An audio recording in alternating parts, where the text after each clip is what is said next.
Hey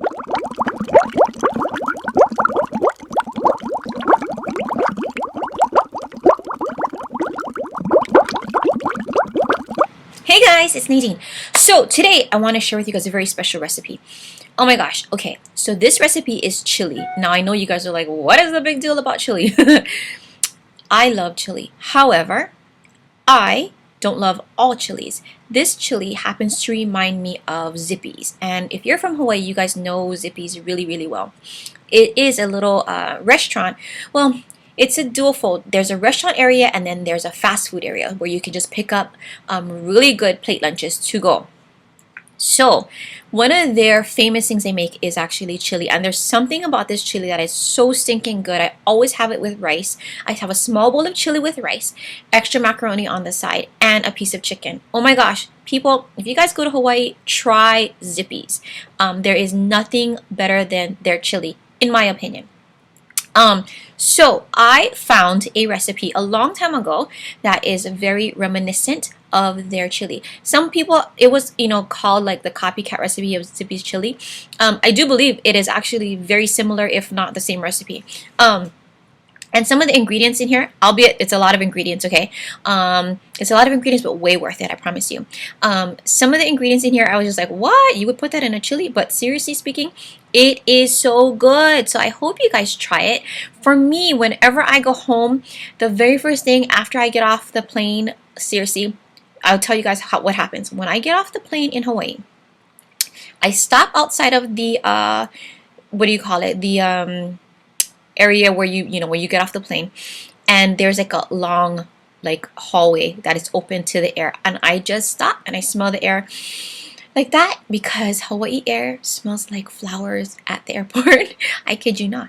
And when I get off the plane, that's what I do. And then we get our bags, we get our rental car, and me and my family, we always go to Zippy's. That is our very first stop, even before heading to the hotel. And pretty much we eat Zippy's almost every day when we're home. And it is really delicious. So I'm going to share with you guys the Zippy's chili recipe, or the copycat Zippy's chili recipe anyway, that I happen to get it from my grandma, my tutu. Let me just say this. I'll tell you guys a funny story. I'm always digressing, but you guys love it. You know what I'm saying? So my tutu, when she was alive, she would cut out recipes that she would find in the newspaper for me, and then she would mail it to me. And this was one of those recipes that she actually mailed to me. And the funniest thing was, recently I was cleaning. Oh, I'm getting all choked up talking about her. Recently I was cleaning out my cabinet that has all of my recipe, like my cookbooks in it and stuff, and I have a couple of binders, regular 3-ring binders, that has like recipes that I printed or whatever. Well, in one of the binders was an entire stack of newspaper clippings that my tutu has saved for me. It's those kind of things that just makes me miss her. Anyways, I digress. So, watch this. I'm telling you guys, it does have quite a bit of ingredients, but it's way worth it. And if you guys give it a try, please let me know how you like it. And if you guys are in the mainland or stateside and you're from Hawaii, do this recipe, people, because I'm telling you what, it's going to remind you of Zippy's. It is. Alright, guys. So, enjoy. Bye. I have here some hamburger. You can use whatever kind of hamburger you prefer, or if you would like, you can also use ground chicken or ground turkey. I also have a sausage here, and if you can't find this kind of Portuguese sausage, then you're welcome to use Italian sausage or Hillshire Farm. Now, a couple of other things you need are some canned products, and I have here some cream of mushroom, some dark red kidney beans, and some diced tomatoes. And you doesn't have to be brand specific, whatever you have on hand. This is an excellent substitution if you can't find the Hawaiian Portuguese sausage. This is Johnsonville chorizo that you can just cut the casing and ground up. You're also going to need a packet of chili mix. You can use whatever kind of chili mix you can find at your store. This just happens to be one that I like, McCormick. You're also going to need a half of an onion that you're going to finely dice. So whether you hand chop it or you run it through a food processor, just make sure that it's finely diced. You'll also need a tablespoon of minced garlic. A few more things would be some chicken bouillon, which I have in the powder form here. You can use a cube as well, some ground cumin, and some chili powder. a can of tomato sauce, some smoked paprika, and some ground ginger, along with a tablespoon or two of some sugar, and last but not least, and I promise this is the last ingredient that you're gonna need, is a bay leaf. So what I have here is an electric pressure cooker, and I bought this from Bed Bath & Beyond, and I love this thing. You can brown in it, and then you can turn on the pressure and actually cook with it.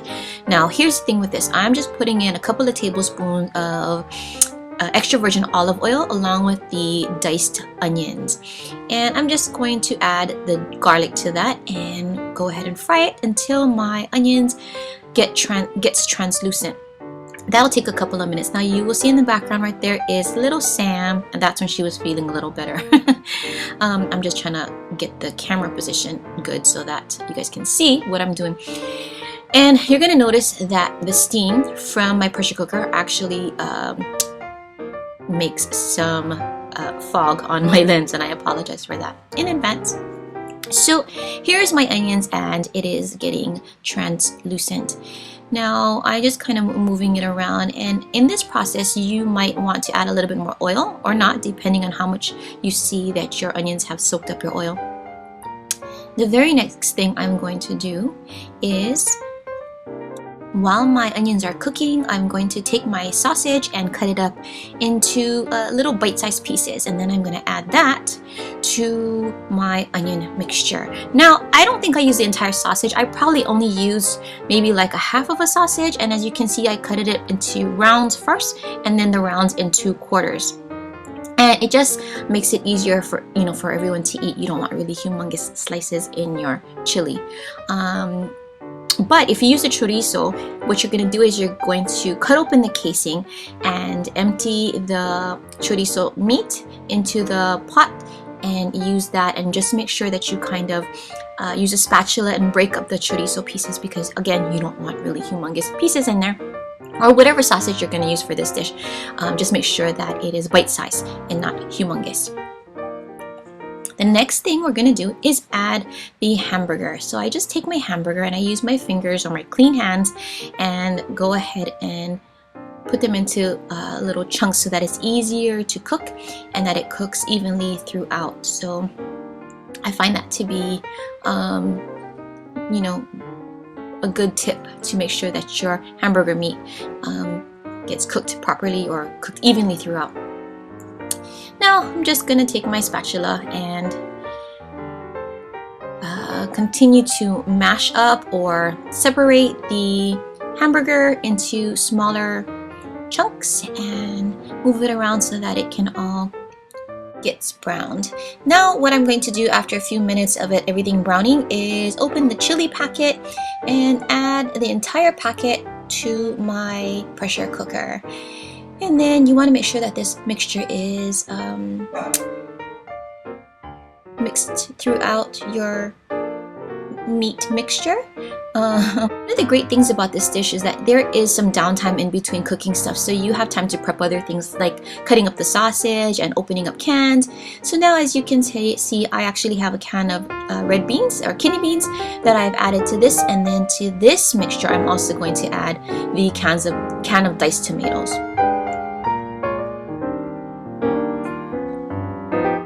And then I'm going to go ahead and open the can of tomato sauce and add that as well.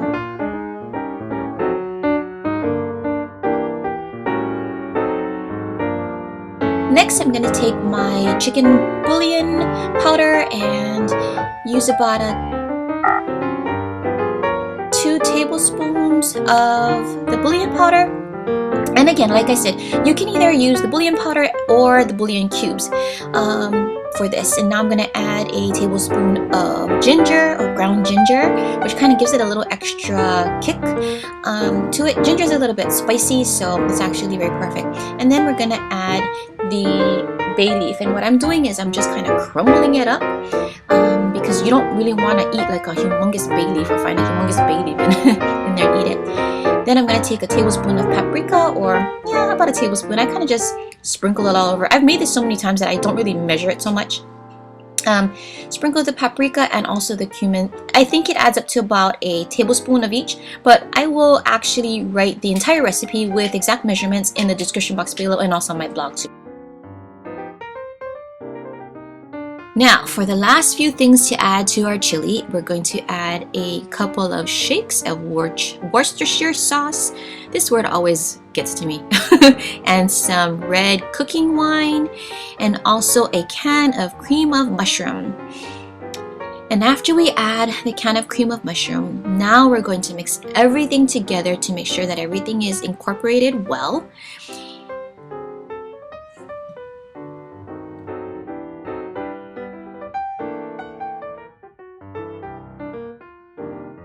Alrighty, the last three things we're going to add as far as seasonings is a tablespoon of sugar, and I want to mix that around a little bit. And to that tablespoon of sugar, I am also going to add a tablespoon of salt.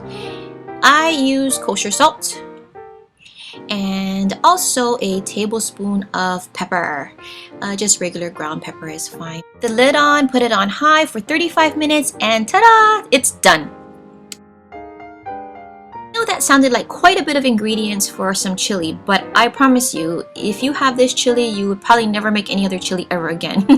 And once it's done, I just take a bowl of rice that I have right here, and I put my chili on top of that, and you can have it with some macaroni salad like I would in Hawaii, or just plain like this. It doesn't really matter. It's really delicious anyway. So I hope you give this recipe a try, and if you do, please let me know how you liked it. I am always happy to hear how you guys fare with the things that I share. So thanks so much for watching. I will be back to talk with you guys later. Take care. Bye.